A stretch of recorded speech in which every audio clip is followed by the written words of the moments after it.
ఇందిరమ్మ రాజ్యం కాంగ్రెస్ ప్రభుత్వాన్ని తీసుకొచ్చినాం. అందుకే చివరిగా ఒక్క మాట చెప్పదలుచుకున్నా, మాతో గోక్కోవద్దు బిడ్డ, గోక్కున్నాడు ఎవడు బాగుపడాలి. చాలా మంది ఇట్లా అనుకున్నారు, ఎన్నికల కంటే ముందు కాంగ్రెస్ ఏడుందని అన్నారు. ఇలా సన్నాసులకు చెప్తున్న మనుగూరు వచ్చి చూడు కాంగ్రెస్ ఏడుందో చెప్తారు. ఈ వేదిక మీద చూడుని, గా కింద మా కార్యకర్తల్ని చూడుని.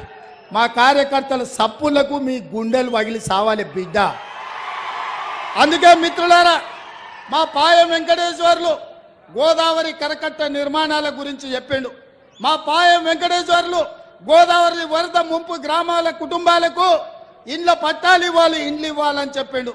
సీతారామ ప్రాజెక్టుకు సంబంధించి ఇంకా కొంత అభివృద్ధి చేయాలని చెప్పిండు.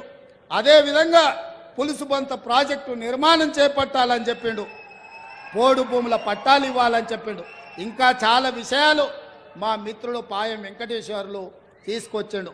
అందుకే మా పెద్దలు బట్టి విక్రమార్క గారికి, పొంగులేటి శ్రీనివాసరెడ్డి గారికి, అదేవిధంగా అన్న ఉత్తమ్ కుమార్ రెడ్డి గారికి ఈ ప్రాజెక్టులకు సంబంధించి అన్ని సవివరంగా సమీక్షించి వీటన్నిటిని చేసే బాధ్యతను కాంగ్రెస్ పార్టీ తీసుకుంటుంది.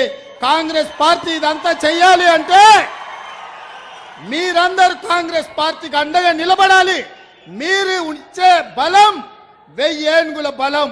ఇవాళ మిమ్మల్ని చూసినాక నాకు 1000 ఏనుగుల బలం వచ్చింది. ఎవడు అడ్డం వచ్చినా పండబెట్టి తొక్కే బాధ్యత నేను తీసుకుంటాం మిత్రులారా. అందుకే మిత్రులారా,